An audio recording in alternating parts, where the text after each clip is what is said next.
2023年4月28日，新闻媒体报道，土耳其台湾雷伊汉勒世界公民中心募款募资案引发争议。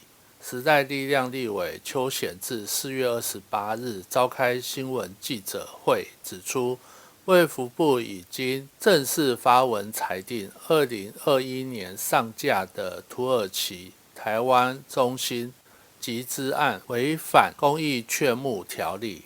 台湾中心执行长、国际人道建筑与教育协会理事长裘正宇必须在文道的7日内将违法劝募所得1695万389元返还给捐赠人。在2023年2月土耳其大地震的时候，这个组织在关键字搜寻排行很前面。当时安德鲁斯公司有看到这一个网页，因为这个名字很特别，不知道是什么样子的一个组织，也有点进去看了一下，有些怪怪的，因为跟地震好像没有什么直接的关系。台湾伊雷汉勒世界公民中心主要是支持中心建设与当地难民弱势群体的生计，看来比较像国际人道救援。难民营的救济和发展工作，只不过是在土耳其做了难民营的教育、医疗、就业工作。唯一的相关是土耳其伊雷汉勒发生了地震，受到重创，当地居民涌入难民营。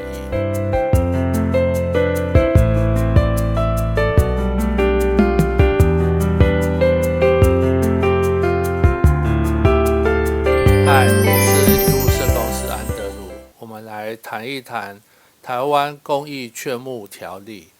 安德鲁社公司可以私人募款吗？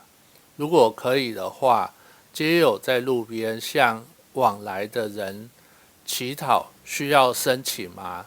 什么情况下可以募款呢？哪一些人可以？为什么要用引号？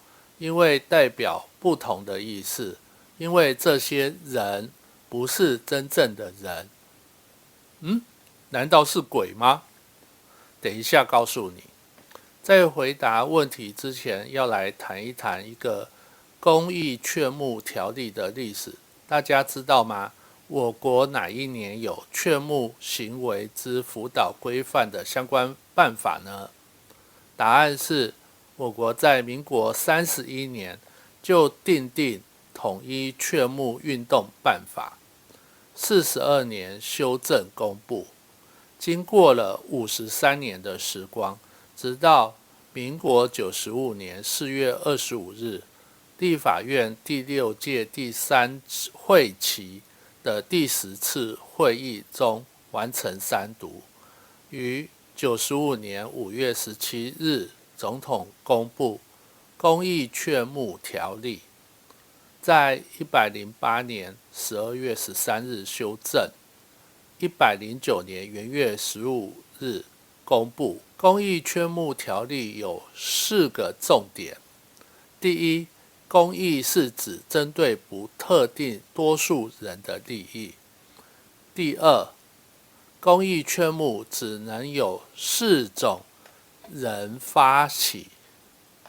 第一个是公立学校，第二个是行政法人，第三个是公益性的社团法人，第4个是财团法人。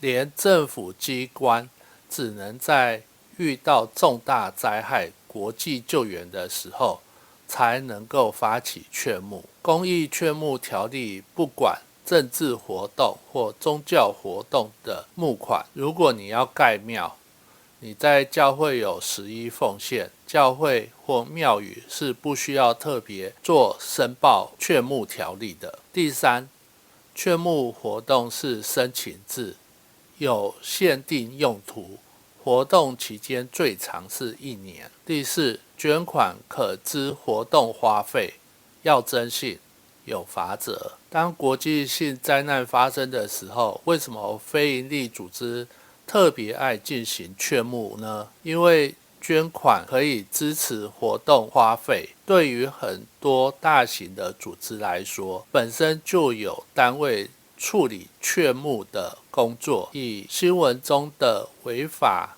劝募所得1695万389元，依劝募条例第17条，可扣除活动必要的支出进行劝募活动所需的人事、业务及其他办理活动之有关的支出。这样子的费用是多少呢？劝募活动所得超过新台币1000万，未逾新台币1亿者，为新台币150万加超过新台币1000万的8%。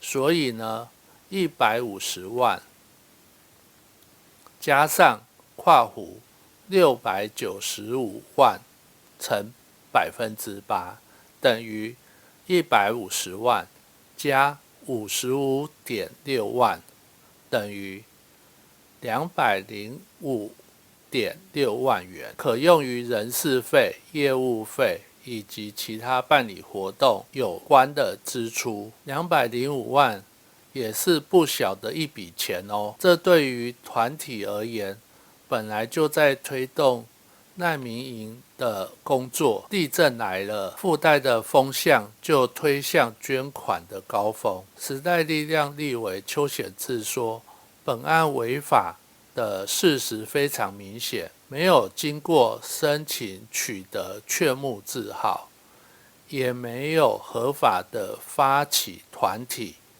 非常明显就是违法劝募。安德鲁社公司来放一下马后炮，其实社工要评论或是发现揭露事件都有一些困难，因为我们很难去发现违法的证据，只能主管机关判定后比较好评论。所以安德鲁社公司可以私人募款吗？如果是非特定人的多数人的公益行为是不行的，因为安德鲁社公司是个人，不得发起公益劝募，除非我有财团法人的基金会。但是安德鲁社公司真的不能进行募款吗？这个答案是错的。安德鲁社公司还是可以进行募款，只要不是涉及不特定多数人的利益就可以。例如有很多的 YouTuber 会请大家抖内直播主，或是打赏，或是赞助，这都是没有问题的。这比较像是群众募资，基于私利而不是公益，因此皆有其好，同理就是不用申请劝募。在 FB 有不少朋友喜欢做善事，再把善事的过程拍照放在 FB 的粉丝页上，集资协助某位可怜的民众的时候是没有问题的。但是要小心，就是有些人口碑做得太好，一开始送东西送钱，后来太多人支持了，捐物多到要用租仓库堆放的时候，这个时候你要小心哦，这个可能会触法，因为一开始你是针对特定人的私利为主，业绩已经做到租仓库囤放物资的时候，这个时候对象就不是单一的一个私利，而变成非特定人的公益行为，这个时候要受到公益劝募条例的管辖了。因此，皆有在路边向往来的人乞讨需要申请吗？当然不用申请。行乞是一个私利的行为，不受公益劝募条例的一个管辖。但是，基于公共场所、公众出入之场所，乞讨教化不听劝阻，会处以3日以下的拘留，或者是新台币12000元以下的罚锾。所以下次要捐款的时候，大家可以上卫福部公益劝募管理系统查询，网址在说明栏中，只有网址没有公主。题外话，台湾雷伊汉乐世界公民中心的网页中有一个问题很特别，这个问题是这样问的：求执行长是专业的社工吗？有受过专业的训练吗？回答是：难民的问题是政治、社会、经济各种问题所集结成的。要解决此复杂的问题，如果只靠社工专业的背景无法处理。安德鲁社公司的回应是：其实不止难民的问题啦，而是所有的社会工作的问题，每一个问题都是政治、社会、经济问题所集结而成的。社工每天遇到的问题，哪一个不复杂呢？这不是理工脑袋就可以理解的事。没有社工的介入，或是对于募款操作的经验，才会发生有圣光回家出包，后有土耳其台湾中心募款1695万，卫福部裁定违法事件。这些问题也不是工程数学三角函数可以计算出来的。当然，如果你要说解决社会问题一定需要社工吗？